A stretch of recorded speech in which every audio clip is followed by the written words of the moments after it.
9, 8. You're watching 7, Experience Comic Culture and Sales. 5, Streaming live daily 4, to Facebook, YouTube, 3, Twitch, and Twitter. 2, 1.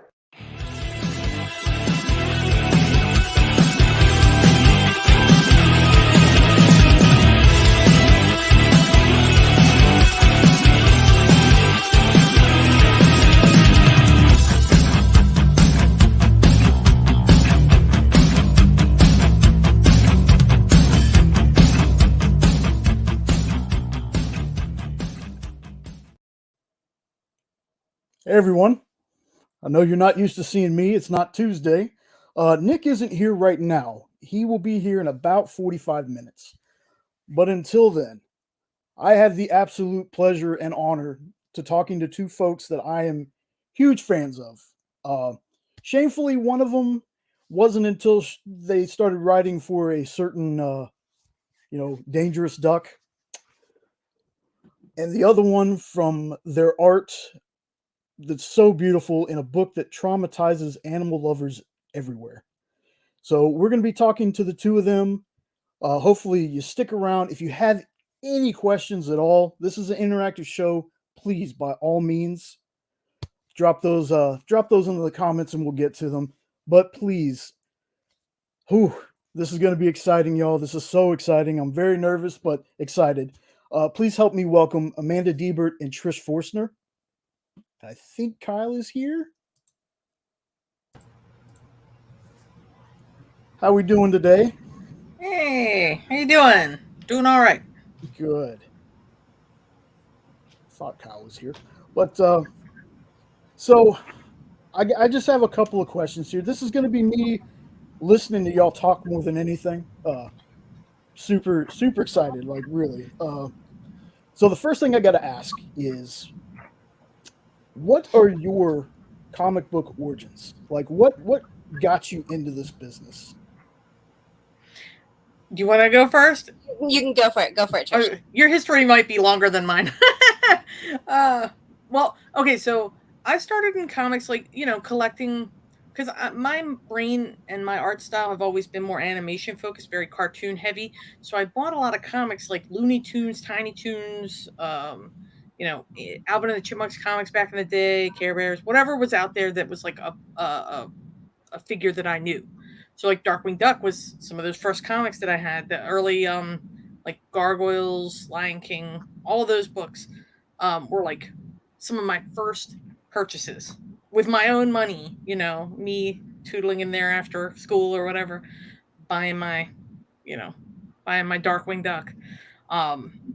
But when I got into comics, it was much later. It was like maybe 2016. I was doing artwork for BronyCon, which is a My Little Pony convention in Baltimore. It used to happen. It doesn't happen anymore, but 2019 was the last one. But 2016, I was doing artwork for them. I had a table there. Tony Fleece, another guy who worked on My Little Pony, he came by my table, picked up a book that I had, which is just a sketchbook. Had some of my early stuff in it, and he took it. And then he came back later and pitched to me Stray Dogs. And he goes, "Do you want to do it?" I'm like, I ain't never done a panel in my life. Here we go. Yay. But while I was doing that, I was also doing covers for My Little Pony, which was really cool. That was really like my first published pieces. So I thought, stick to what I know. Cartoon animals are like my jam. So give me Darkwing Duck, give me Gargoyles. They're not animals per se, but cartoonish. Gargoyles, awesome. So I was doing all of that at the same time, and it was just, here I am, today working on my second indie book with Tony Fleece, which is Feral, and issue 4 just came out. That's awesome. For me, I also grew up loving to read comics as a little girl. My treat if I behaved well at the grocery store was that I got to pick out a new Archie digest, because they would sell them up front by the checkout, and so my mom would let me get some Archie. So that was my gateway drug into comics. And then I was a smart teenager and it wasn't because of this, but I was best friends with the girl whose stepfather owned the local comic book store, which meant that we got to like hang out there all the time and after hours, and you know, so it was like a lot of reading comics and for free, which was great. Never miss the opportunity. Do it if you can. So that was really good. And then I was a TV writer, and then I started dating a comic book illustrator who's now my wife, Kat Staggs, and we started doing this web comic together. And it was basically just an online comic strip that was embarrassing stories from my life. And so it would be like these real stories, like a time I went hiking and tried to go to the bathroom like off the trail, and then people started to come, and so I backed up and fell off a cliff with my pants around my ankles, like you know, just like very relatable stories like that we've all don't do that once in your life. You've not lived. Like we've all been there. And so that's where I started. And then I was also doing like comedy videos for like there was like this female comedy website that the webcomic was on, and I was doing YouTube videos for them as well. And I did one, I was orphaned when I was young, and I did one that was kind of a joke about dealing with Father's Day and being an orphan. And like through the video, without ever mentioning it, I slowly morphed into Batman, like throughout the course of the video, like, going and going. And apparently that went around the DC offices. Like they all thought it was like this really funny dark humor thing. And then one of the editors reached out to me and had seen, you know, my web comics and like a couple anthologies I had submitted for and stuff, and was like, hey, I've seen your web comics, thought your video was really funny, would you like to write a Wonder Woman story? And I was like, oh. You were like, where do I sign papers? Right. I was like, this will be fine. It's only like the most iconic female superhero of all time to like start my professional career. What could go wrong, right? What could no go pressure. Wrong? Very chill. But the good news is that they kept hiring me after that, so I guess I didn't mess it up. Girl, the pressure. Like, you know, when you get to play in a sandbox that you've either A, always wanted to play in, or B, like, you know, it's such a huge, like, widely iconic character. It's so daunting.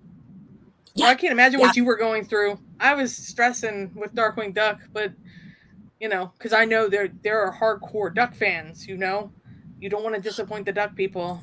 So I've learned of all, like, I've done a lot of, like, you know, things that people like, you know, like Wonder Woman, like Star Wars. So I thought I understood, you know, large fan bases. And then when I started writing Darkwing Duck, I was like, oh, wow. Because the reaction was so much bigger than literally anything else I've ever worked on. I was not... I like that you were prepared for the Duck fandom. I was not. I did not have any idea how hardcore Darkwing Duck fans were until I was. Oh, you know how I prepared for that? I watched the reaction of the Duck fandom to the 2017 reboot of the DuckTales franchise. Because most people, you know, that enjoy entertainment loved it. Thought it was great. A lot of the Duck folk were mixed. And it's just... You know, you want to make them happy, and then there are certain artists that won't draw that style because that's not the style, or, you know, like that's not the one they knew. And I'm like, I get it. We all have our likes. Like Alvin and the Chipmunks, to me, would never be the little rodent-looking guys. It would be like Alvin and the Chipmunks from the 80s. Right, you know? right. So, like, you know, they look like toddlers. I'd rather have that. They're much less scary for some reason than actual chipmunks. So, you know. But anyway, yeah, I get it. Like, I'm glad though that like what I've read, because I read all of them, and they're great. You do a good job. So like people can't really, they can't really complain. The response has been good, which I was nervous. I was really nervous, and the response has been good. So I feel, because like to me, the thing was I just wanted the fans of the character to love it, because that's the whole point, right? It's like I wanted people that love Darkwing Duck to love this, and so hopefully. Oh, right. I mean, well, it's such, like, a nostalgia, warm fuzzy for everyone. And plus, it has a history, so you want to pay homage to the history. But at the same time, make it its own thing, do your own thing with it. Because it's gone through, like, Darkwing Duck's gone through a lot of iteration over time. But to me, I mean, it never gets better than, Just Us Justice Ducks. That is an episode I almost can, like, I can hear it in the background. I'm like, oh, I know what episode that is. You know what I mean? Like, Stagmite, I love him. It's great. He's such a big doof. And I love all the characters. And so when I try to draw them and pay them respect, I like to draw them. I mean, because I don't even put my own style into it, at least not as much, Right. because of, I'm trying to pay homage to what they are, the cartoon. Except for Negaduck. I was mean to him on a couple of covers, poor guy. So, because I'm literally just a comic fan, I know nothing about what happens behind the comic scenes. When you write a book and they tell you, hey, we're going to get some cover artists, do you get to choose any of them or send any kind of like your own suggestions on who does the cover art? I didn't get to for Darkwing Duck, and I didn't even know ever, because there were so many that I never, like, some were real surprises. Like, there's still times that I'm at a convention because there were so many that someone will come up with a cover that I have never seen, because I've seen a lot of them, obviously, but every once in a while somebody will come up and I'm like, oh my God, this is amazing. I didn't even see this one. I knew that they asked Kat to do some because we're married and we live in the same house, so I heard about it and watched it draw them. But that was really it. Other than that, it was me seeing them, like, when they came out with the press releases, or in the handful of comps that I got.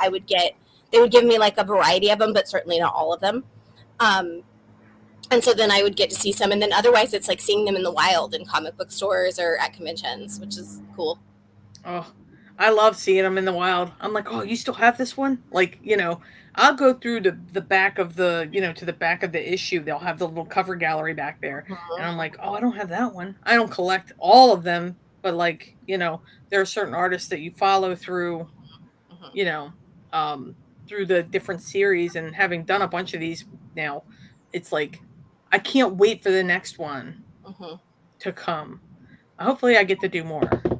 Knock on wood. But yeah, the Darkwing ones are my faves. I only actually, because I draw a lot digitally, just because of the way that I work normally with like Feral and Stray Dogs. It was so easy to just draw on the tablet. But I did a couple of covers traditionally, like printed that, like did the sketch digitally, printed them out, and like line arted them. Like with a real pen, like I'm like, oh, a real pen. Let me just sit here, squinch my eyes up. But I did one that was like a Secret Wars 8 homage for a shop that was an exclusive for them for Darkwing #1. It was so rad. Like, that art is buried over here. Unfortunately, I can't pull it out. But it's on 11x17 comic board. It's beautiful. Darkwing's in that like black Spidey suit pose, and the Justice Ducks are fighting behind him. That's awesome. So you see, and that's kind of crazy to me, because it's kind of like, Amanda, did you not know Trish had done a cover? Did they tell you? No, that, I know. or? I have seen. I did know that Trish has done covers, but but Cat Stone said something nice about one of my covers. I was like, oh, that's it. I can leave now. Yeah, no, they're lovely, but I am sure that there are still covers that I haven't seen, especially when you get into like exclusives for certain comic shops. And yeah, the one for Bird City Comics that I did, that was the one that I was talking about, the Secret Wars 8, because they were real clear when they said, like, yeah, can you do covers for us? No homages. But I'm like, literally, there's like a million homages in these lines. What are you doing? Are you telling me? Yeah, there were a lot. Like, in general, mine were like so mine were like episodic. So I treated each cover like its own kind of episode title screen. Like, how like the cartoon would have like a title page, or a title art. So I kind of treated it like that. So he would give me a little synopsis of what the story was, or what the episode was for that book, and I just kind of treated each one like its own little episode. And so it makes it more satisfying to like see it all in print and see it all come together.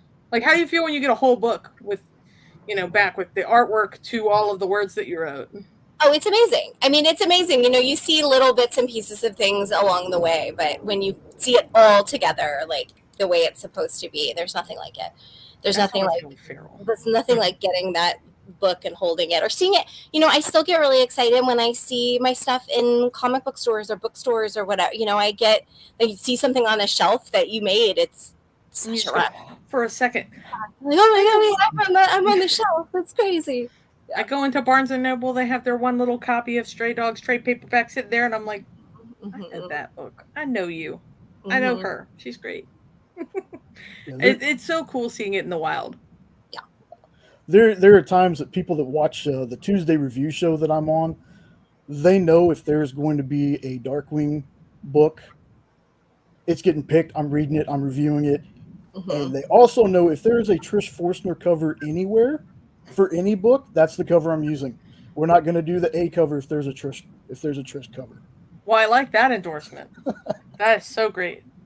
So let me ask you something, Trish. As an artist, how do you go about choosing the books that you do? Like, is there a vetting process?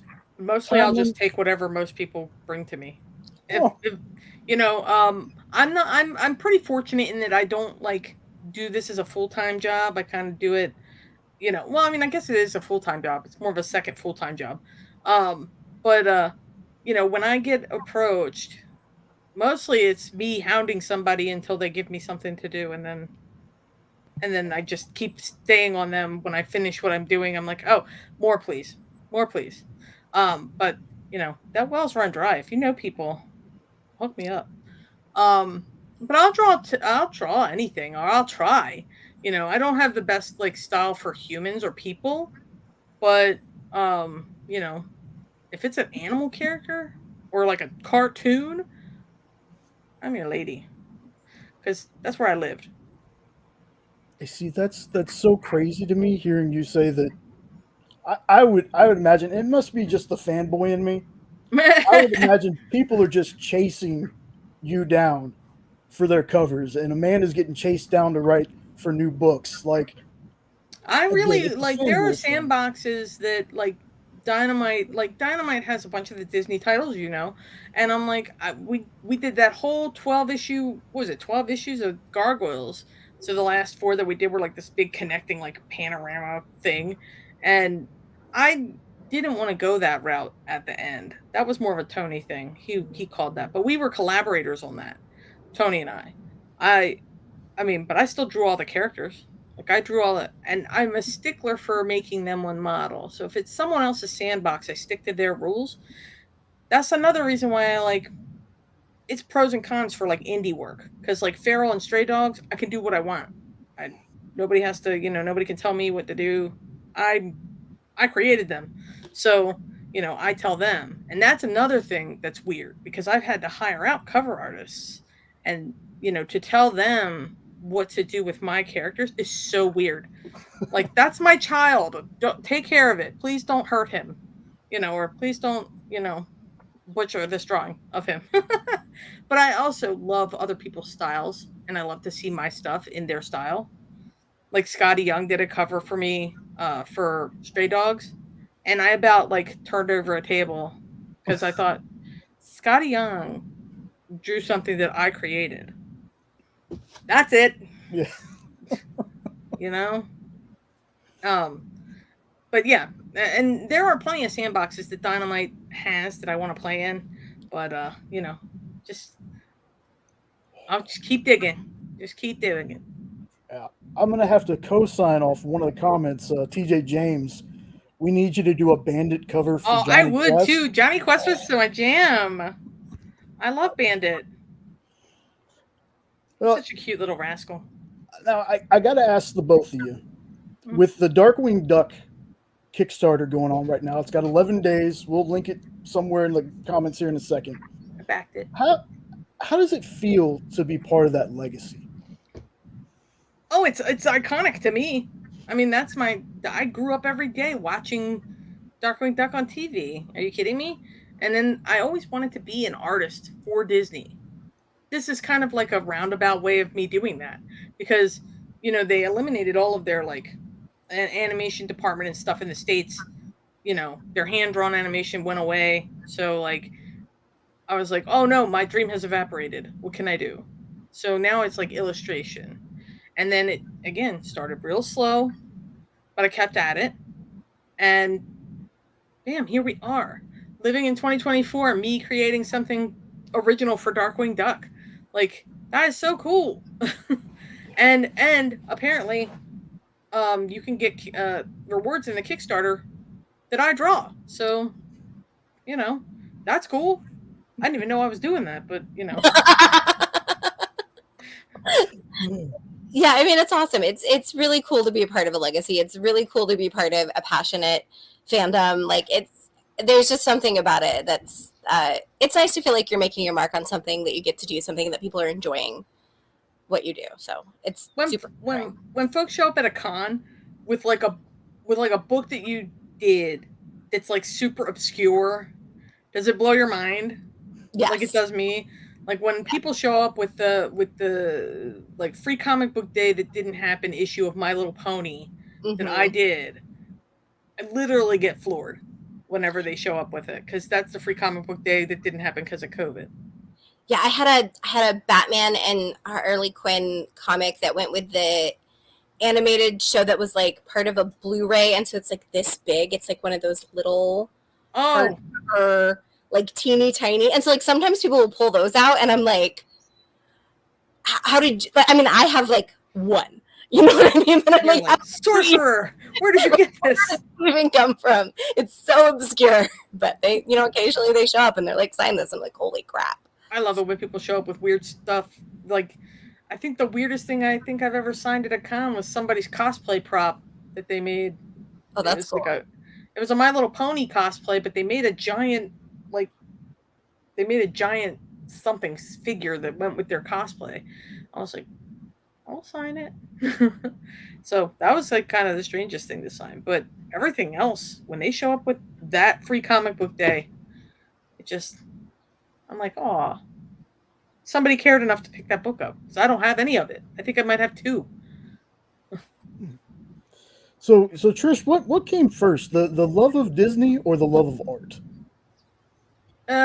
Okay, so I always was drawing ever since I could hold a pencil. I was always drawing something. It didn't matter what it was. I did a stint with realism, which I hated. I did a stint with buildings and architecture, which I hated. And I finally settled on like cartoons because it's just so much more fun. Be loose and whatever with your style. So I was always drawing cartoons. I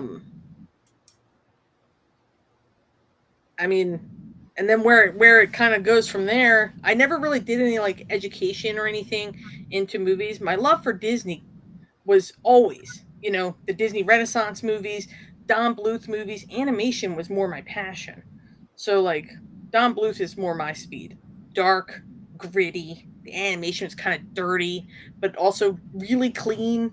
And the stories were darker. They had, look, watch All Dogs Go to Heaven and tell me you don't cry at the end. Like, and have epiphanies about what heaven and hell are. And, watch a dog get murdered twice in a movie. Like, geez.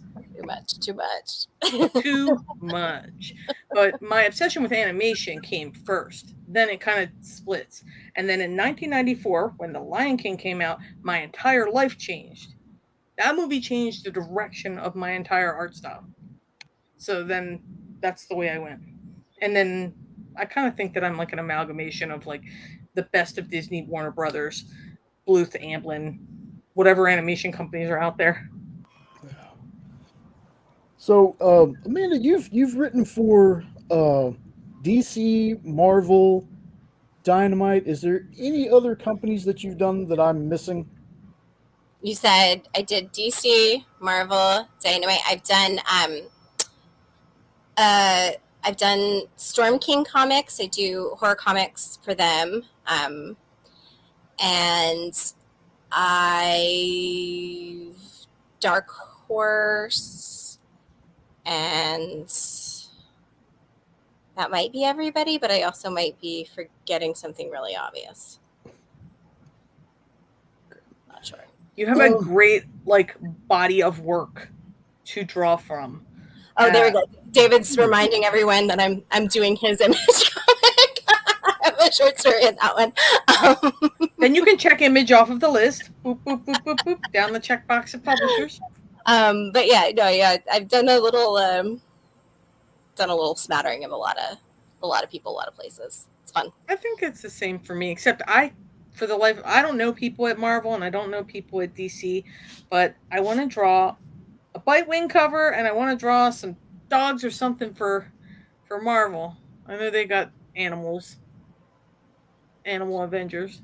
My way into Marvel was via Scholastic because I did a He-Man comic for Scholastic first because I was on the He-Man.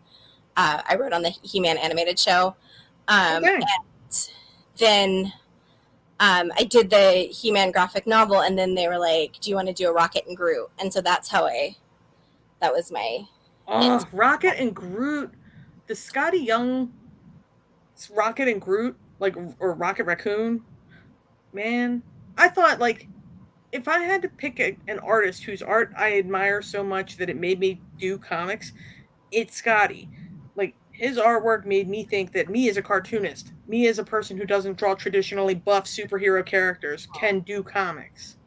So, it's so cool to be in that same kind of room with people that either write books for Marvel or draw them. It's so cool I still think of myself as an outsider because, I've not been in it as long as everybody else, but it's still cool. I don't know if the imposter syndrome thing ever goes away, or it hasn't for me anyway. No. I'm just I can't believe it when they ask me to do things. I'm like, I know. It's like when people ask me to be on panels. I'm like, what am I going to say? Can I derail us for 1 second about my first SDCC panel? Yes. So my first SDCC panel, I was on a panel with several highly acclaimed horror book writers, Scott Snyder, the gentleman from Philadelphia, and then there was a third guy.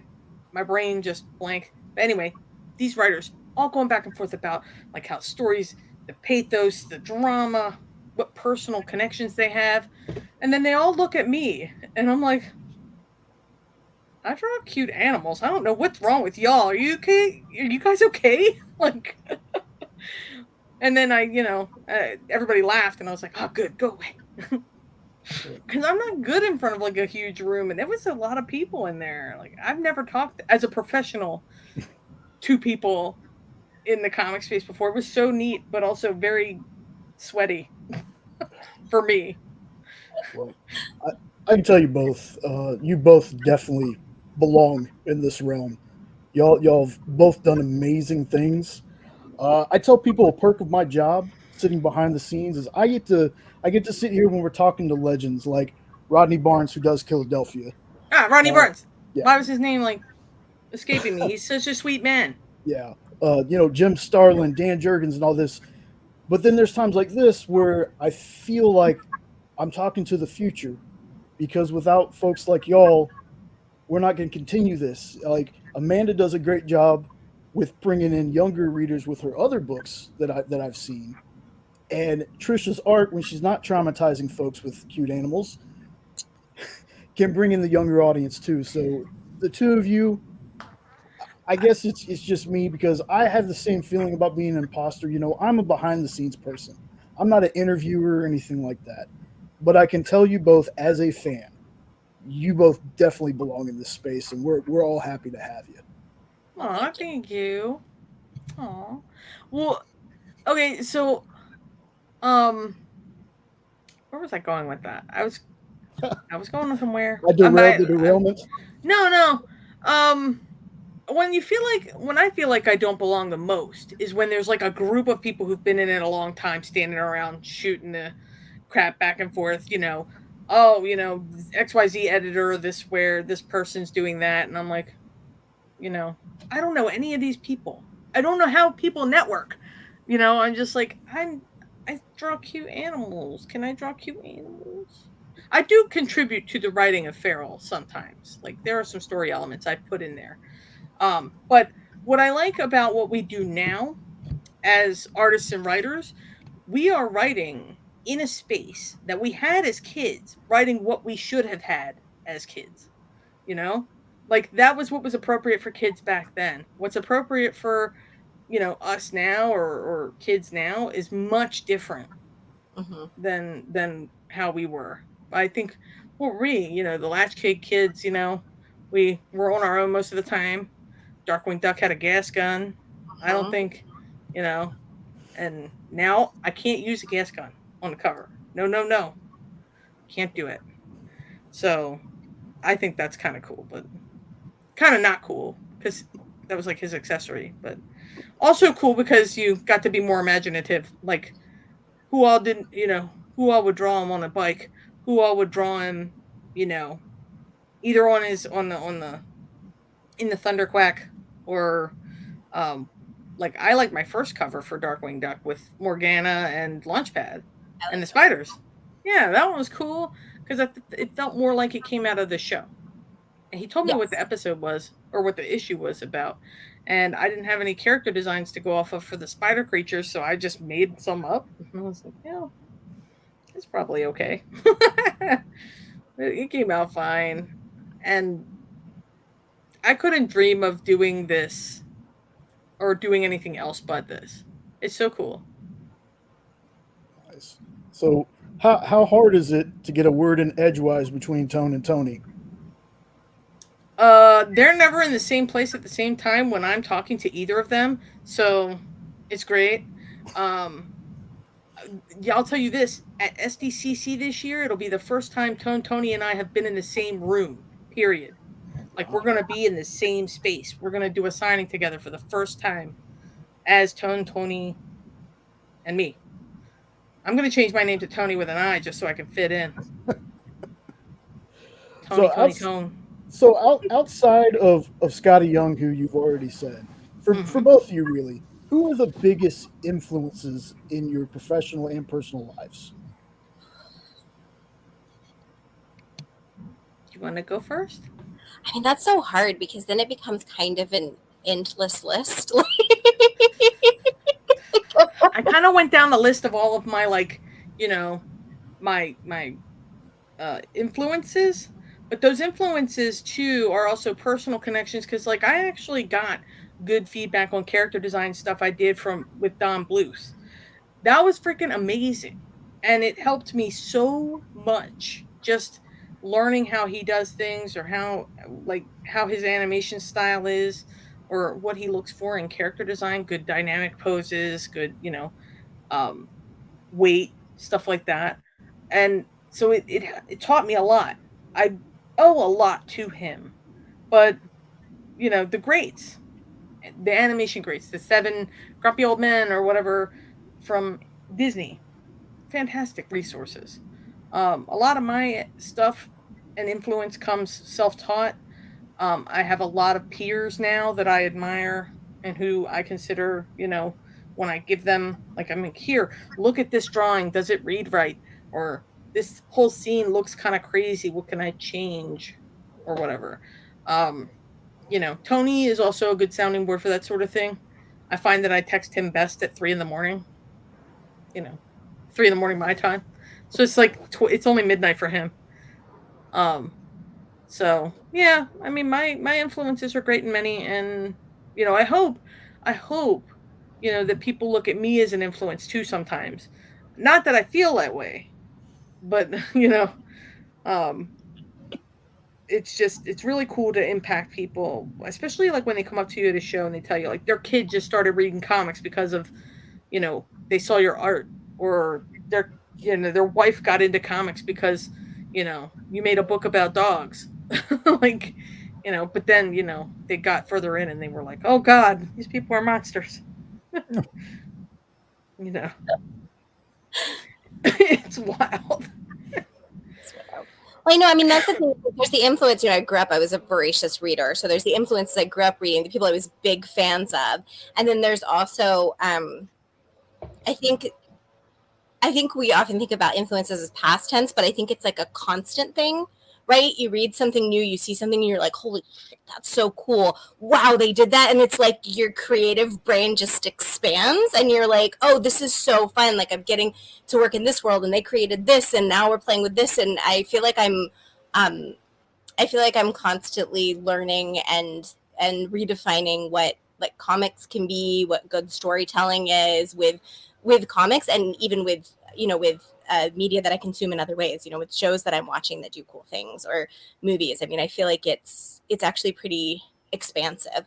When I was first starting in that same Wonder Woman situation, I was a big fan of Gail Simone, who I had never met at the time. And then that Wonder Woman story that they asked me to do, they put it as, it was a Sensation Comics featuring Wonder Woman, and they put it as number one with the story that I wrote, and then a story that Gail wrote. And they were together. And I was like, this is too much. I'm too nervous. I'm going to die. Because that was definitely one of those, like, you're a fan of somebody, they're a big influence on you, and now, oh, we're going to put our work together. And like, I could not. Anthology style, my favorite. Yeah. And by favorite, it's like you get paired up with somebody who's like just an icon for, a certain genre of like comics. That's wild. Yeah. I'm glad though that it. The art was my wife. Like my wife and I got to work on that one together, which was cool. But then, yeah, it was like story by me, story by Gail, and I was like, bleh. So super cool about it. Super chill. Didn't faze me at all. Nope. Cool as a cucumber. Yeah. Sounds like me. Whenever I meet somebody who's did a cover for me, or like if I've got a book that I want somebody to sign, I'm just like, don't look at my face. I get the crazy eyes. Mm-hmm. I'm as much a fan of the people that do the business as I am of being in the business. So yeah. We wear our fandoms on our sleeves. Yes, we do. So is there a character that's like your dream character? I don't know if it's Wonder Woman for you, but if there was somebody else, is there a dream character you would love to write for? And is there one you'd like to draw, Trish? I mean, there's a lot. There's one that I can't talk about yet that I'm really excited that I just finished writing a story for, because it's a favorite of my daughter's, and so I was really excited to get to do that, and she's really excited that I'm doing it. I think some other ones that I would love to do, I grew up as a hardcore Storm fan, so I would love to write anything with Storm in it, even if she just is like in one panel for 1 second, and then she just comes by. She just hangs up and leaves.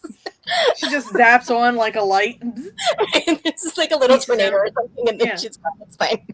I'll clean that up. And then one page. I'd also I'd love to do Moon Girl, because my daughter is also Moon Girl obsessed. Moon Girl is so cute. I love that show and the comic. So great. Hopefully one day. Animation for that show is so good. Oh my god, I love it. It's beautiful. It's one of my favorite art styles. Like now, modern art styles, I guess. Agreed.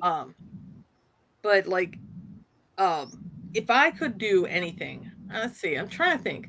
Like I was just thinking about this the other night. Like I don't necessarily have like a bucket list character that I need to do, but like I want to do something for Marvel.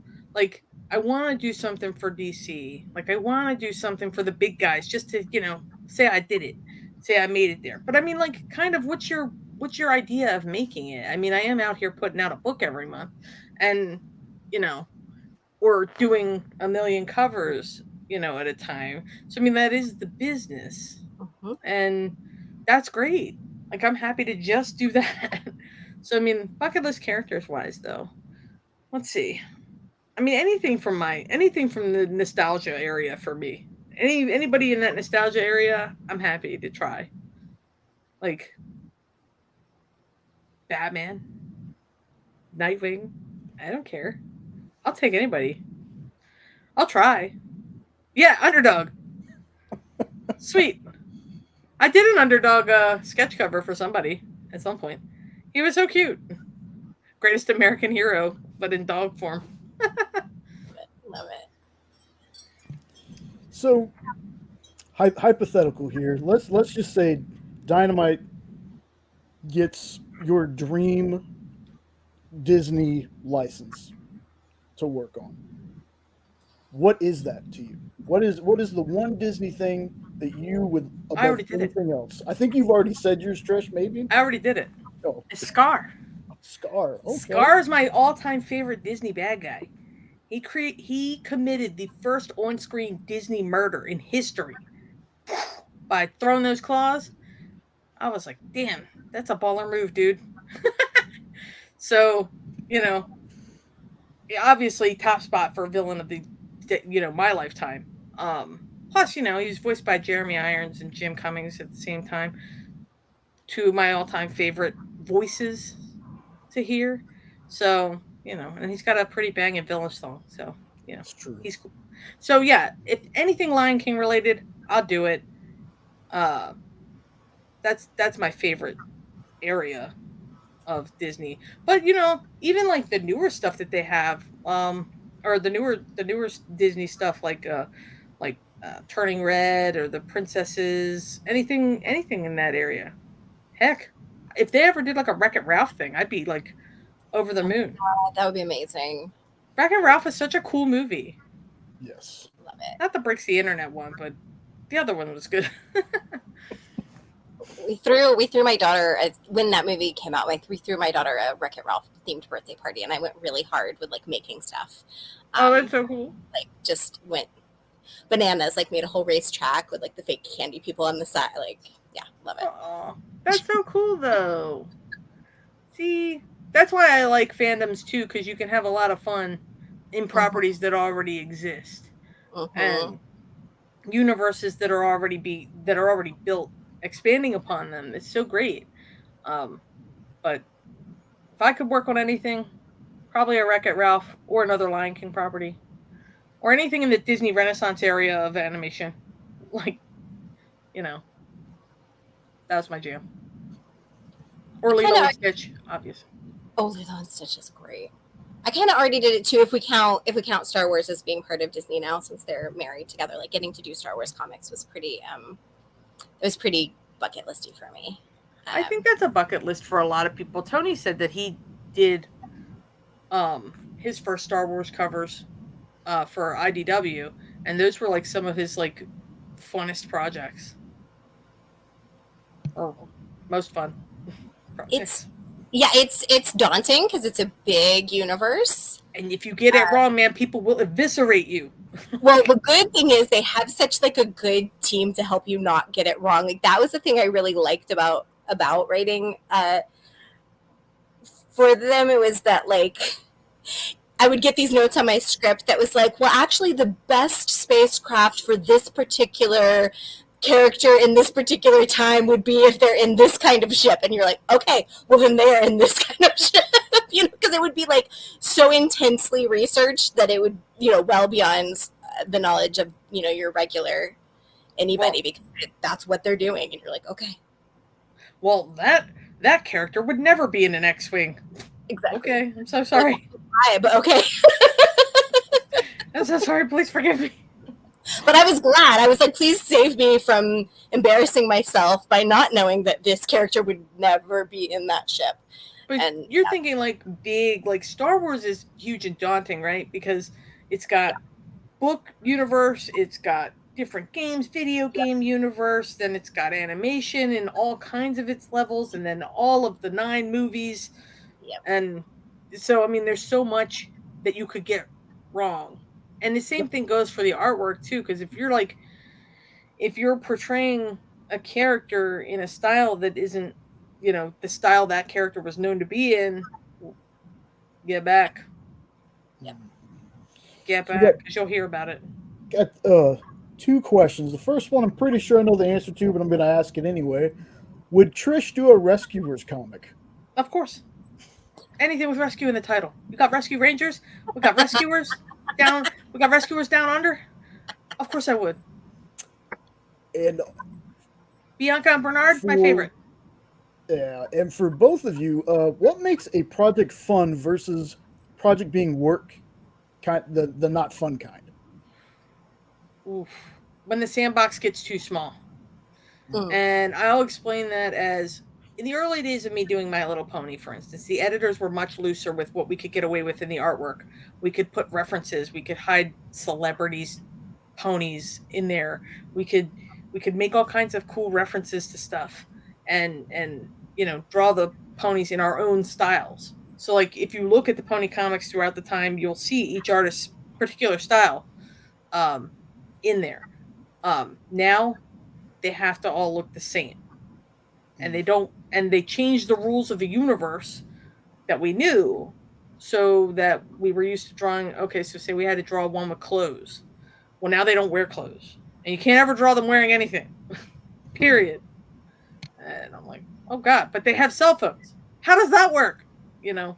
So like, it's just that makes it a little unfun. Is the back and forth about like what they can do and what they can't do, and relearning the universe when they change the entire design guide.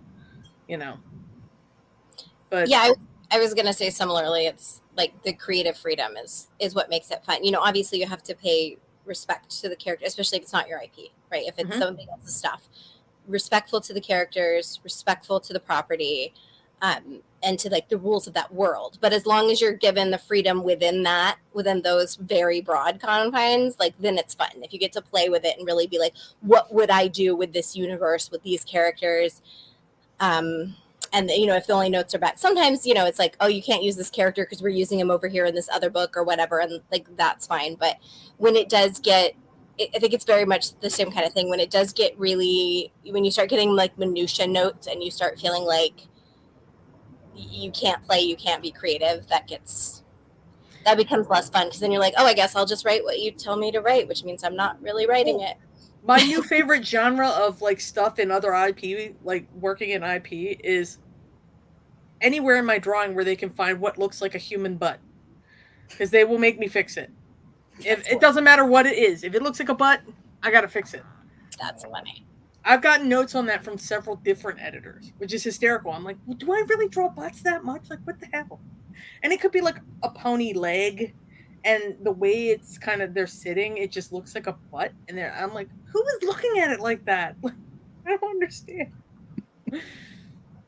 So, Amanda, you also write television and movie scripts, or just television scripts? Yeah, I mean, television predominantly, but I do it all. I do all the stuff. Well, what do you prefer? Do you prefer that in front of the camera? Because I think I have seen a trailer of a movie you've been in. So yeah, I used to act in my 20s. I did.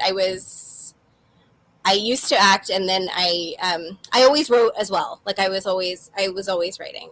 But then I kind of transitioned to writing full time, and that's where I've been pretty much since my daughter was born.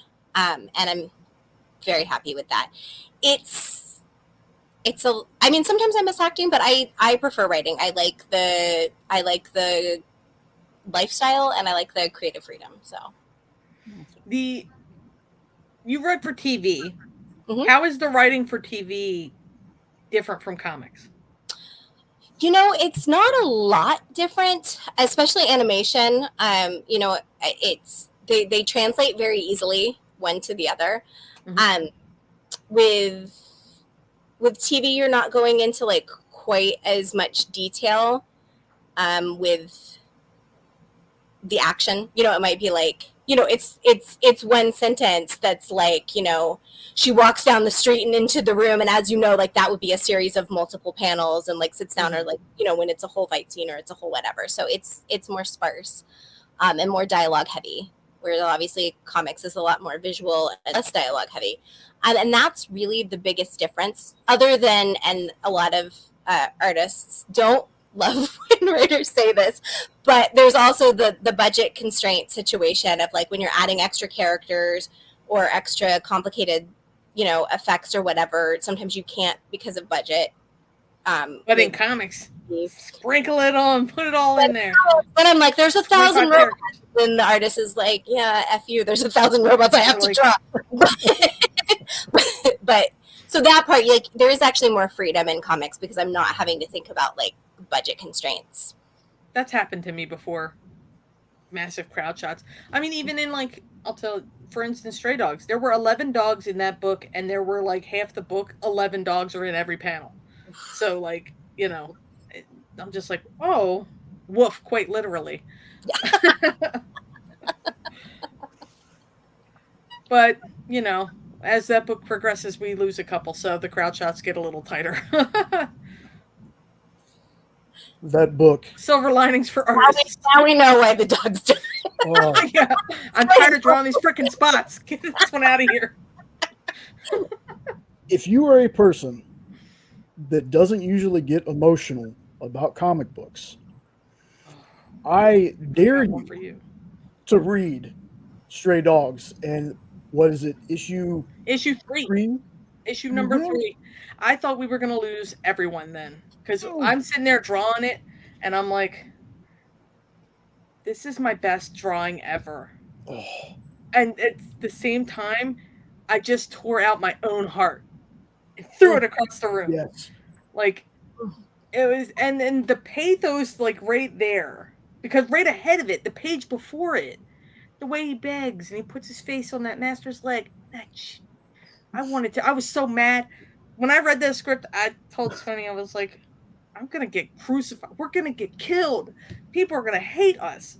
And they didn't. They were like, we do hate you, but also keep doing this. Like, this is awesome. Because in that miniseries, like, as a writer, you have to earn your kills. You have to earn what happens.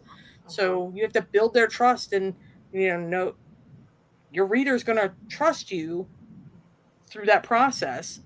And if they see, like, we had no stakes. They forget everything. So if they, if this didn't happen to trigger them to, keep running, it would have just gone. Like, it would have just lost interest.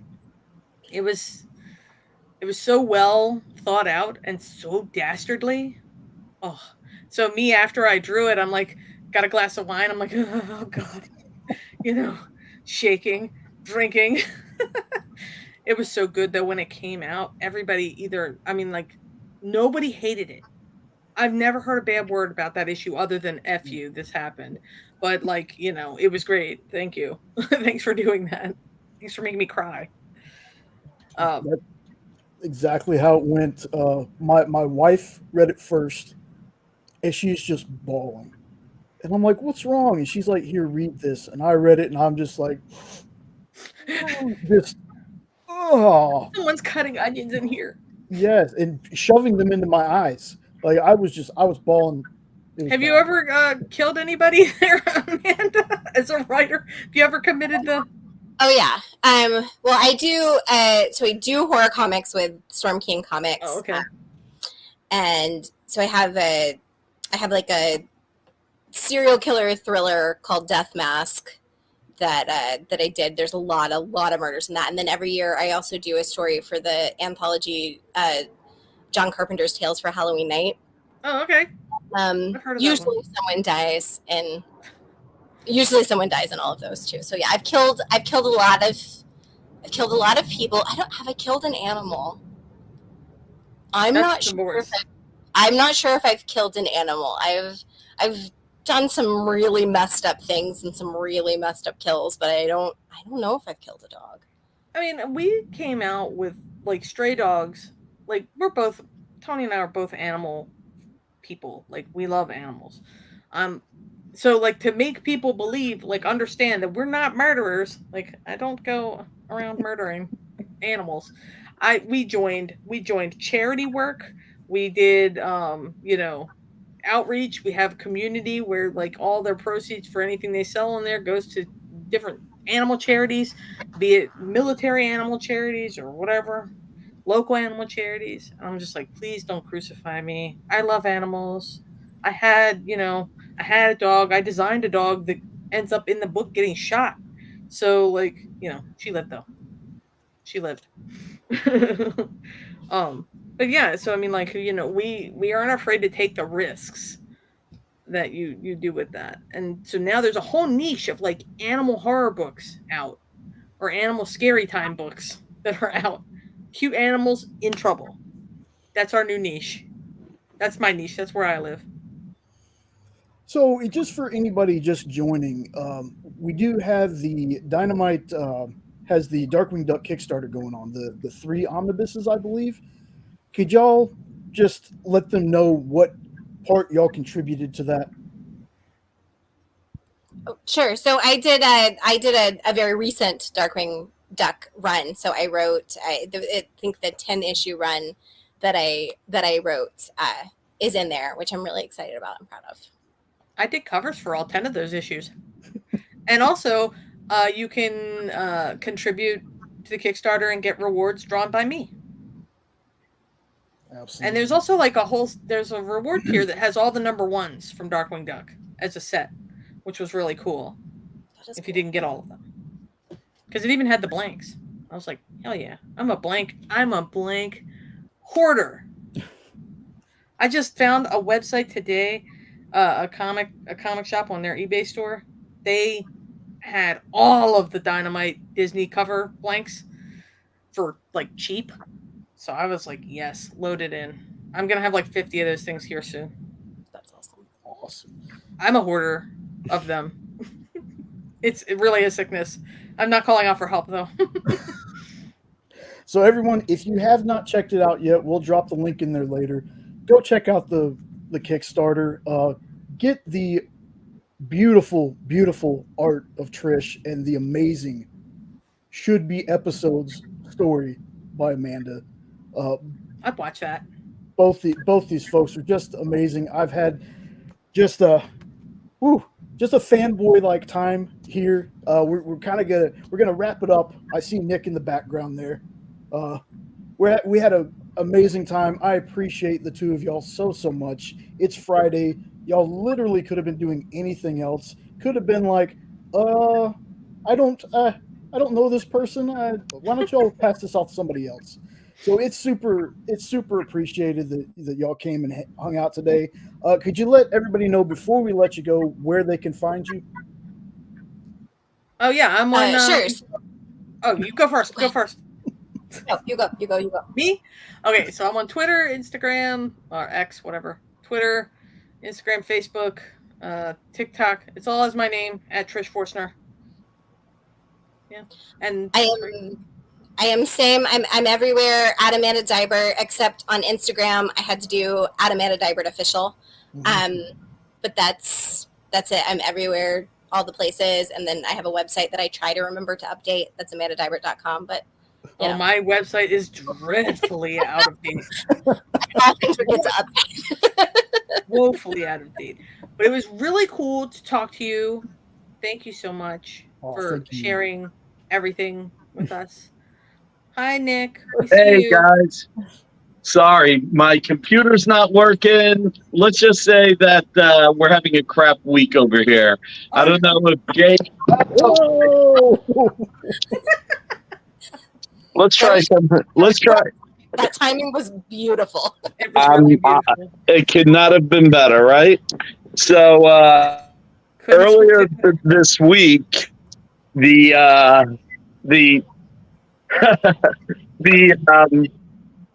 septic sewer next door at the office next door broke, and some of it seeped into our conference room. Oh God!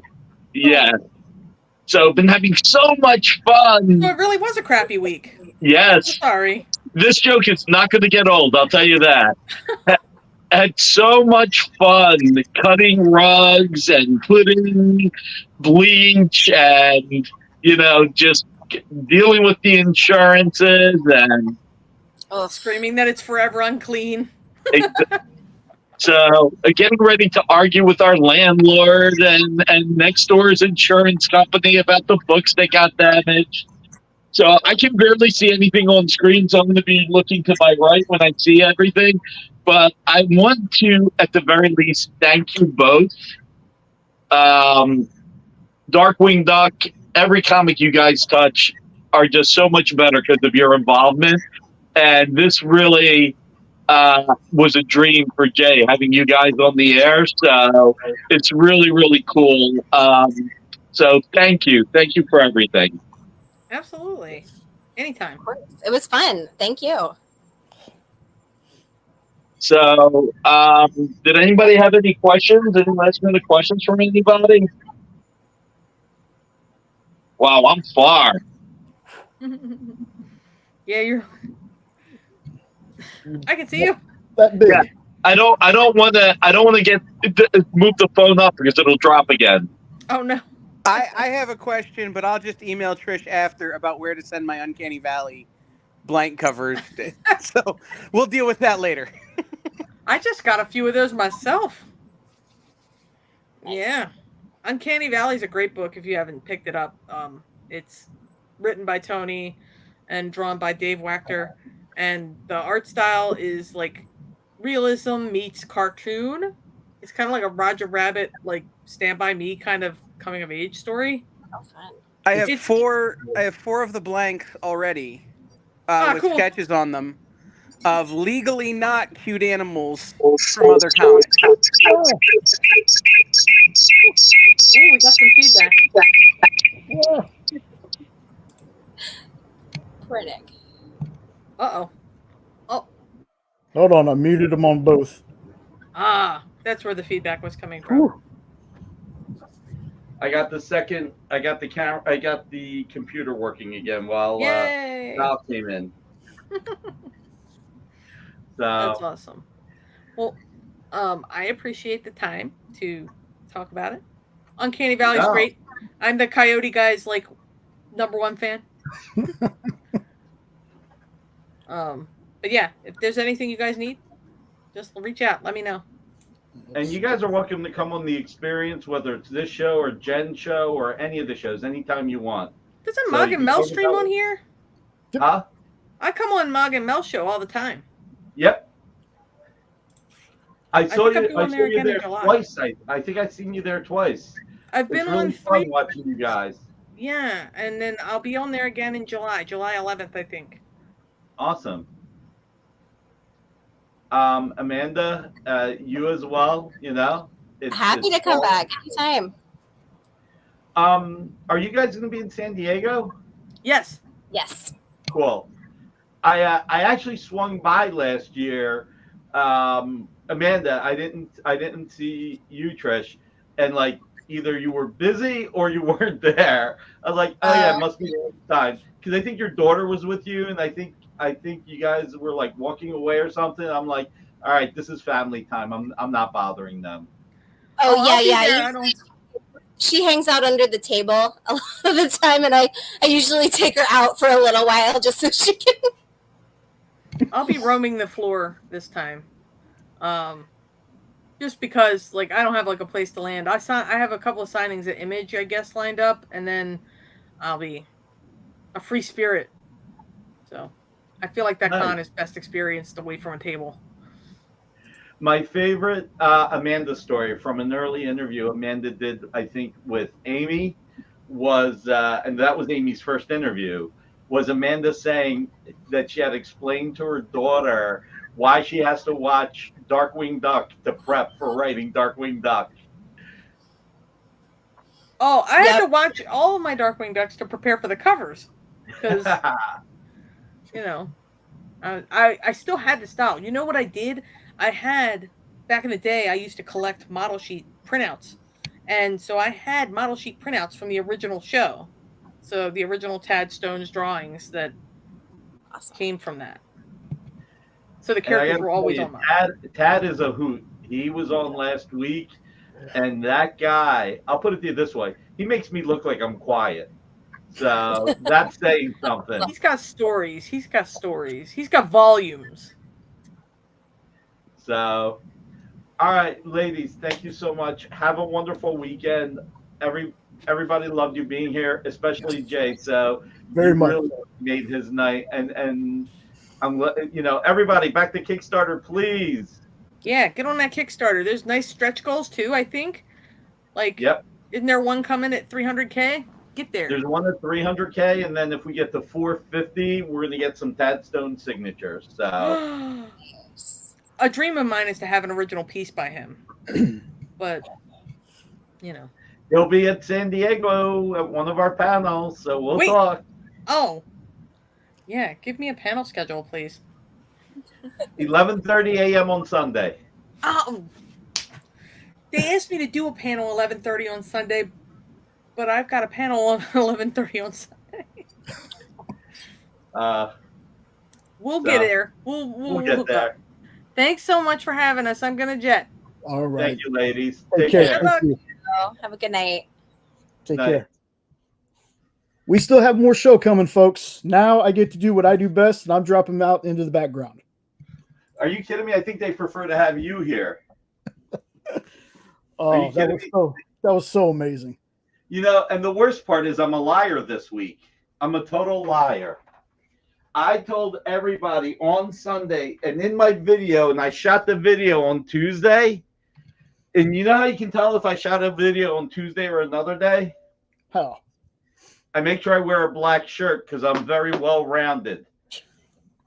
So I like to look a little thinner. Maybe I should do what the, you know, they said was it either the White Sox or the New York Yankees? The reason why they did pinstripes was so that Babe Ruth looked thinner. So, Corey, I'm going to see whether or not I can get a drawing. So, and I told everybody this was going to be a big week. I'm going to bring lots of art at great pricing. I'm going to make up for 3 weeks of me doing nothing but talking. And we got to do it. We got to do it. So, all right. Let's start off with this Thor real quick. This is going to be quick, guys. Thor 46, Tom Rainey, Scott Hanna. This is, I got a panel, get me a drawing. This is from, I don't even remember what year this is from, but this is from somewhere in the early 2000s. That's right, as long as the stripes are vertical. I'm going to do this for $50 tonight, guys. $50 for artwork that I don't remember what year this is from, but I think it's like somewhere around, I think it may have been 2003. I think it was from a 19, does it? No, it does not. All right, claim by Sheldon. I need to get a pen. Jesus, I'm so unprepared. All right, claim by Sheldon. Let me get a marker.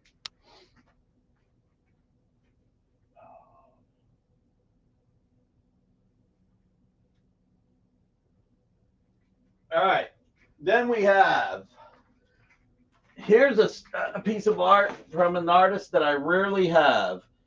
Now, it's in blue pencil. I do not believe it's blue line. I get spiral stripe like Poliwag. So this is, it may end up being blue line. I can't, but I'm pretty sure it's just blue pencils. There's a couple of artists that use blue pencils. So I'm going to do this for $100. No, CJ, it is not. All right. And Murdoch claims it. All right. $100 to Murdoch. All right. Murdoch. I got to write down the prices because I'm kind of making them up as I go. Not fully, but. Who won the, or who claimed the Thor again, Jay? That was Sheldon Walsh. Okay. All right. So Thor, Sheldon Walsh.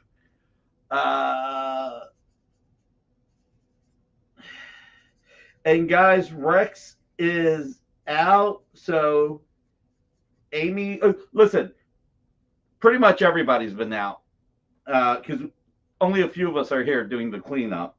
So might be a little bit of a delay. You know, Rex was out sick for a while. Then Amy was on vacation. So we backed up on some stuff a little bit. All right. Ultimate X-Men 66. I think this is the Robert Kirkman run. I'm going to do this for $100. $100. Nobody wants to be put on duty. No, nobody wants to be put on duty. There's like 3 of us, Marcus. You know, everybody's working from home, which, you're going to get maybe not as much work when they're home. So, Tom Rainey, talk about backing up. Tom Rainey and Scott Hanna. Again, this is from the early 2000s. Again, probably around 2004. Check it out. You've got Ultimate Colossus, Ultimate Nightcrawler, just really fantastic page. Rocking it. Hey, who's watching The Boys, by the way? Curious who's watching The Boys. Who's supporting us on Amazon? All right. And then the last $100 page, Ultimate X-Men 67. You got Professor X, Tom Rainey. I forget the woman's name right now. Somebody please Google it. Scott Hanna inks, Tom Rainey, Scott Hanna, $100. Oh, it's a great page, dude. It's a great friggin' page. I mean, it's awesome. These are all really great deals. So, all right. I'm going to do a best offer item, but I need to start it at a price so that I don't lose. Cool, Sheldon. Keep those views coming, everybody. I'm going to do a best. Awesome, Mark. Thank you. So, and hopefully everybody back to the Kickstarter, because we would love for you to support us on the Kickstarter. Really greatly appreciated. You know, we're doing well. We're at over 250,000, and it just helps. The greater the number, the more of these we can do. You know, we're very fortunate. It's funny when it comes to is Homelander the bag. It depends on your point of view, Marcus. To some people he is, to some people he's not. You know, it's funny on the Kickstarters, we're going to surpass this. You know, we have the public goal that we show, which was like $25,000, but because of the digitizing of some of the pages, because of a lot of the work that goes into it, the royalties, credit cards that don't go through, you know, once it's over, there are people somehow they back this and their credit cards don't go through, and you know, our break even is going to be 300, which we're going to exceed, but you know, the higher we go, the better, you know. So I will do this Archie Judgment Day #1 by Jay Lee.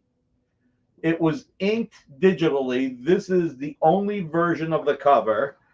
It's pure pencils, Jay Lee. Check it out. Evil Archie in the mirror. Look at the heads there. Look at Pops. All right. I'll do best offer, but I'm starting at $2,500. So $2,500 for this Jay Lee cover, Archie Judgment Day. And if we get $2,500, we'll start it at best offer. If not, no worries. I think this is the only Archie cover I've ever brought on. It's definitely the first Archie J. Lee cover, but I think it's the only Archie cover I've ever had. It is really, really cool. Check it out.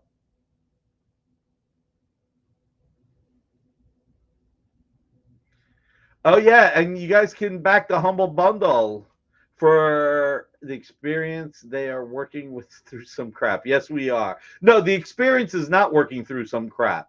Dynamite's working through some crap. The experience isn't. But if you back the Dynamite Humble Bundle, I think for $25, you get all the Boys comics we've ever done. So every single one. So even there, every little bit helps. So Jay Lee Archie cover. Should have did this in a week where like we had our regular 70 viewers instead of where it's dropped down to 40 because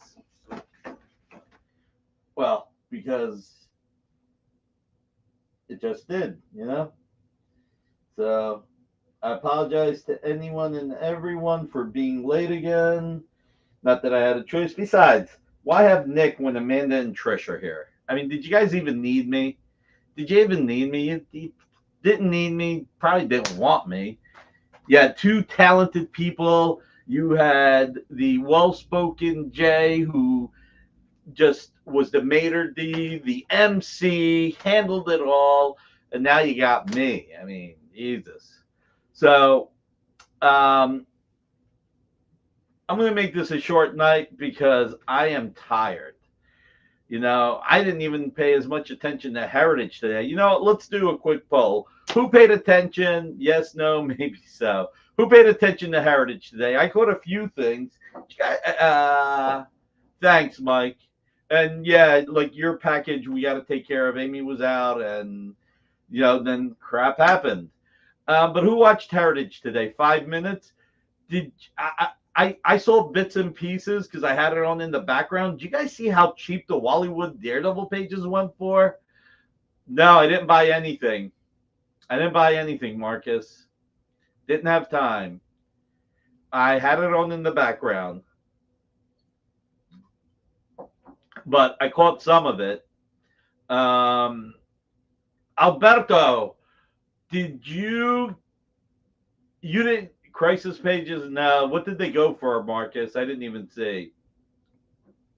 I did not buy the Daredevil cover by Frank Miller, but that is a monster price. Marcus, yeah, I missed out on the Crisis pages, and I think one of them was right after Harbinger kills the Monitor. You're talking about Metropolis Comic Connect, Murdoch? Yeah, that's looking really good too. Under 9 each. You're kidding me. Oh well, you can't own everything. I had a lot of shit to deal with. That joke is not going to get old anytime soon. What the heck is it? We misplaced pallets, which we didn't misplace really. We misplaced one, and then we forgot about some of the other stuff. It's okay. I threw him pity bits for them. Judge Dredd bike I want.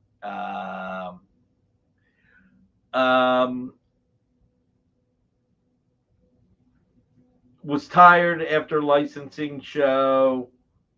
Last couple of weeks was really backed up.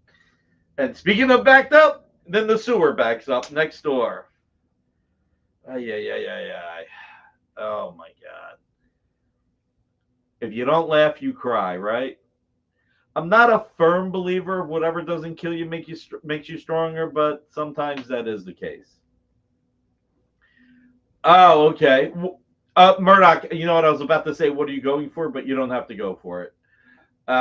You don't have to say what you're going for because I know sometimes things are going to crap. Yes, they are. Alberto, I did hear the Captain America wraparound cover went for, and I'll say only being a relative term, only 30,000 plus juice. What doesn't kill me just pisses me off even more. I like that, Murdoch. I thought that was when I do Bill's show, I'll have that fell between the cracks. I should, as a joke, say that on the Daredevil Miller cover, fell between the cracks, and then go, oh, I'm sorry, the opposite, went to the stratosphere. Yeah, and it was a wraparound. Oh my God, I wish I paid attention. I really wish I paid attention. I think I could have gotten a pass and not having to worry about cleanup, but I also had a lot of work to do, so it was cleanup and doing work. Like I said, I paid a little bit of attention. I actually did end up hitting a few things. It fell between the crap. Yeah, exactly. I did end up hitting when I was doing work when my hands were clean. I mean, right now it's just a lot of dust, cut the rugs, putting bleach everywhere. It is what it is. There are worse things. But like I said, I don't necessarily believe what doesn't kill you makes you stronger, but that's a first world problem. It really, really is. But yeah, I did when I was actually working and had my hands clean. Did hit a few things because then I could do it in between reading contracts. But I missed a Perez. I missed a few things. I missed a burn. Remediation. Marcus, I have a feeling we're going to be fighting their insurance and my landlord because they're not going to want to pay for anything. And we have a lot of books that got damaged. That was part of it, was taking an accounting of everything damaged. Not problems, opportunities. Yeah, I guess. So did anybody get anything?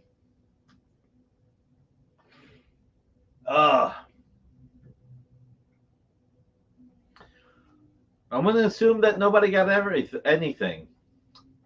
I wonder who won the Daredevil for $324,000. Damaged books, humble bundle. There may be a sector of the world that may like that, Marcus. A lot of people.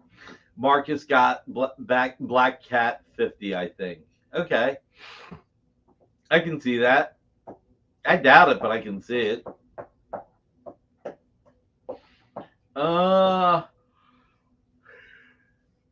Jay, is there anything you want to cover? Just make sure you check out that Kickstarter. Make sure if you missed part of the show today, watch it on the rewind. I understand I'm a very nervous person when I get on camera. I was overly excited, but I tried to pull back the fanboy just enough. It was an awesome conversation. And don't forget to go back to last Friday when we talked to Mr. Tad Stones, because that was amazing as well. We also, coming up next, I know Nick will go through the whole schedule, but just remember at 9 Eastern, 8 Central, we'll have Nancy coming up. We'll do my closing no matter what. That will happen. Yeah, and we also have the Humble Bundle that they have. That it's a ton of books, folks. Seriously, check that thing out. That's a lot of books. It's taken, some people have told me it's taken them a couple hours to download everything. So it's a lot of stuff. And don't you also have and I need to find a link for it, a Puppet Master thing? Yes, we have a puppet. It's on Backer Kit. You got to do Puppet Master Backer Kit. So if you Google that, here I got the link. I had to just go grab it real fast. So here you go, right there.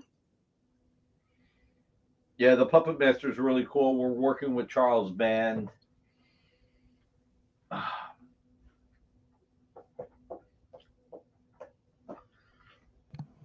Yeah, Nick, sometimes I hope you believe when I tell you this.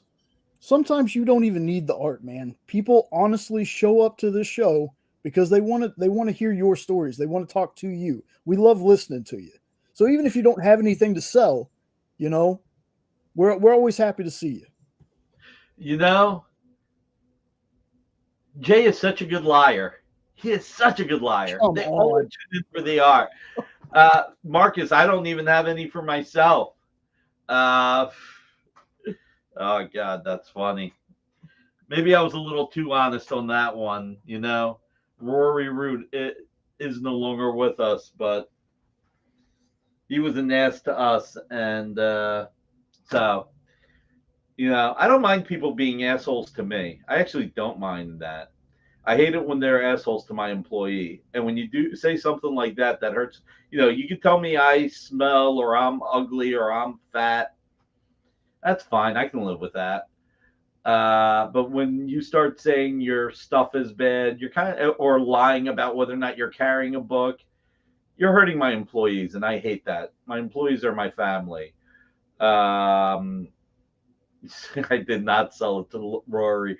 I would rip them in half before having sold them to Rory, Marcus. I would have ripped them in half. Oh, well, nice, Mr. Easy Go Lucky.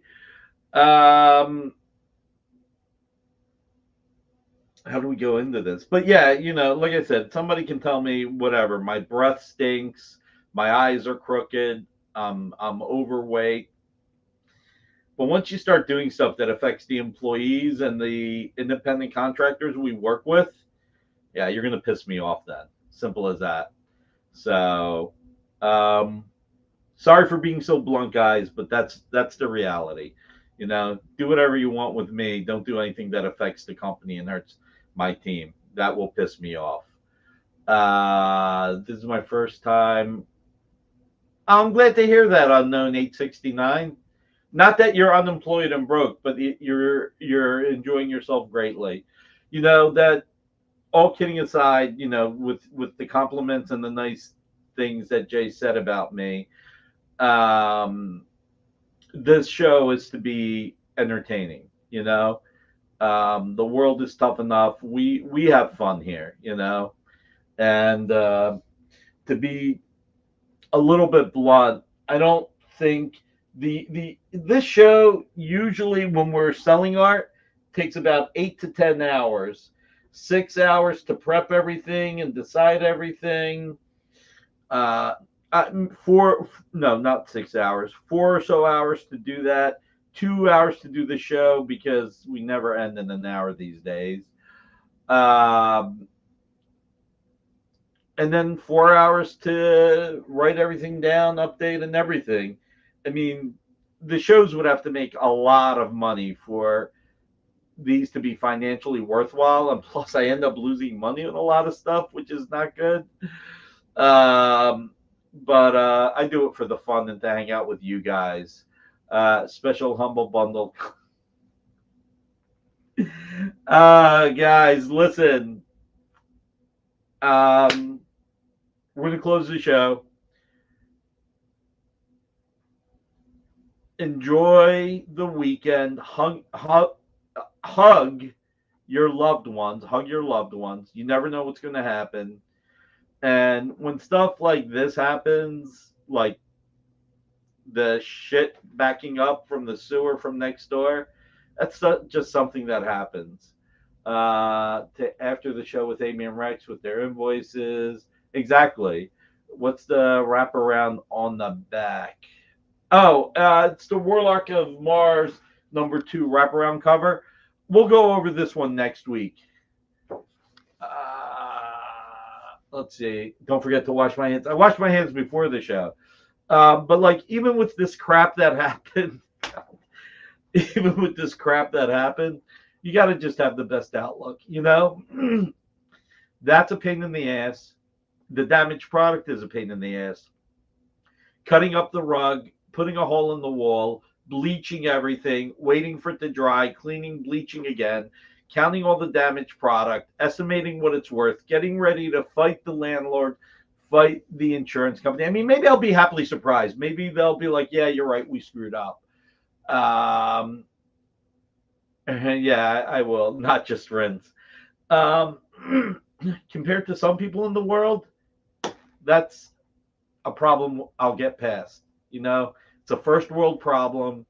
There are people in the country that have it far worse. There are people all over the world that have it far worse. If something goes wrong, just think whether or not you can get past it. If you can get past it, it's a first world problem. If you can't get past it, then it's a more serious problem. And what might be, serious for you may not be as serious for somebody else. Like this that happened is serious, but if it happened to somebody in their home with a more limited budget, that's a more serious problem. I'm fortunate and I count my blessings. Let Marcus decide whatever. Pop that up, man. Everybody on Twitch, Facebook, and Twitter should see that. Let Marcus decide what everything starts at. Oh, Frank. That's funny. I like that. That's usually something I would expect Marcus to say. And yes, Murdoch, at least I can go home. But, always think through that. Think about it. Where will you be at tomorrow? Where will you be at next week? In 6 weeks, 2 months, hopefully all the BS with the, I'll say bullshit because we're talking about shit. No. All the BS with the insurance, with the next door neighbor's insurance company and the landlord, hopefully will be over.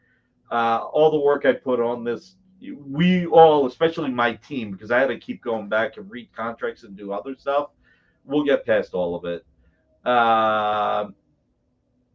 That's right, CJ. Someone always has it worse. I read something that they attribute to Jackie Chan, which I think is really important. It really says a lot, you know. If you think your home is too small, there's someone out on the streets that would take your home. If you think your job isn't making you happy or enough money, there's someone out there who would kill to have your job. If you're worried that you're not saving enough money, there's somebody swimming in debt that would love to just not have enough savings. You know, when you think about that, when you think about it like that, you know, it gives you a little bit of perspective. And Comic Art Boston, I'm going to be okay. I'm going to be okay. Trust me. Like I said, you know, if this was so terrible and so overwhelming, I know you guys would have understood if I couldn't do the show. But I wanted to do it, and I just wanted to take a shower before coming on the air. You know, I didn't want to come on the air with dust and stuff on me.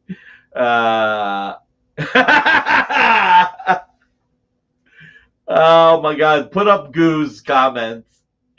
That is so funny. Oh man, thank you, Goo. That is funny. Look, if you don't laugh, you cry. You know, I don't believe everything happens for a reason all the time, or people wouldn't get paralyzed or killed early, or get cancer young, or anything like that. So not everything happens for a reason, and not necessarily what doesn't kill you make you stronger, but having hope is all you can do and making the best of it. Tonight at 9. By the way, speaking of which, if you run, you know, like I said, be nice to everybody. Always consider what the other person may be going through if they're in a bad mood. You know, you may bump into somebody, they may be asses. Just, you never know what they're going through. So just be nice, make the world a little bit of a better place every day. And as always, the most important thing, hug your loved ones. You know, my mom had her other knee operated on Wednesday. I'm going to go see her tomorrow. You know, those are the things you look forward to. Get the detective cover for Marcus to take pictures, and possibly bring to San Diego. But tonight, you know, that's it. Tonight at 9, you got Nancy McCann. Tomorrow, 2 o'clock, Bill Cox from Comic Art Live has Fred Hembeck. Please tune in. 7:30 tomorrow night, Jam City Comics with Jeff Mazza and his partner John sometimes. I don't think we have a show on Sunday. Monday at 5 o'clock, we have Miss Jet doing her interviews. Oh, and Ruben, Jesus, I can't believe that. Sorry. With John C. Keep smiling. Shit happens, right? Thank you. Yes, Ruben, Sunday night at 8. Look at how handsome he's looking. Look at that svelte body. I got to get his diet. John C., I don't get the corn in your hands, but whatever. So, yes, Sunday at 8, you got Ruben. Monday at 5, you got Miss Jen. 6 o'clock, Comic Collectibles, and it's probably going to be with Alex and John. Rex is on vacation. 10:30, Devil's Advocate. Tuesday at 7, you got Jay, Jen, and Kyle in stores this week. 8 o'clock, you have Minhunter Comics. 10 o'clock, you have Henri. Wednesday at 7, you have Alex next week. 8 o'clock, you have Chuck Pino's Quiz Show. 9 o'clock, you have 360 Comics. Thursday at 5, you have Dan Wickline. 7 o'clock, What's in the Box with Miss Jen. Then 10 o'clock, no, 8 o'clock with Geek Chat. 10 o'clock with Mike Park. And hopefully next Friday, I will not have anything happen that stops me from bringing art to sell. Yeah, you're right. I don't have time to walk 5 hours. Is that what he does? Does he really walk 5 hours a day? That's a lot. Alberto, are you serious? I'm curious. Are you serious that that's what he walks 5 hours a day? Wow, that's insane if he does that. I mean, good for him, but that is a lot. Everybody, if you're going after anything on Sunday with Heritage, I wish you good luck. I hope you get what you want. I do love you all. I thank you for being here. Okay. He takes long walks. Okay. Any chance of some JR next week? Alex, email me and I'll bring some JR next week. I apologize. And I got to get back to you. This is how crazy it's been. Alex is trying to pay me money and I haven't had time to tell him where to send the money. But Ruben the Collector can confirm the secret. So, because I was going to donate it to Fat Jack's, but then the store closed down. So I'm probably having donated to a charity, and I just got to figure out what charity. So, that's how busy. Tonal, send it to me. You did send me 11 cents twice, Marcus. I have to think about that now. You sent me 11 cents twice. Should I send it to you? Do you need it? Do you need it, Marcus? Let me know if you really, really need it. So, thanks, number one Marvel fan. I'm going to do my best. You know what, number one Marvel fan? I will read a few comics this weekend. I'm looking forward to some of this week's comics to read. I didn't get a chance to look at them Wednesday night. Didn't even get a chance to show up for Dueling Dealers Wednesday night. So, look, everybody, love you all. Jay, to pay the VIG at Heritage. All right, that's not a good enough reason on the license to do comics based on Riddick. I would love to. I don't know that that's easily gettable, and we have so much going on right now. I don't want to strain the employees and just throw in another title if we can't do it right. So, Jay, let's give you a 22-minute break. You're a star. I'm going to go back and watch your interview. I'm sure it rocked. Everybody, I said it 4 times. Love you all. Thank you. Jay, take us away. Join the party. Head over to our link tree to find all the links for everywhere the experience is all the time.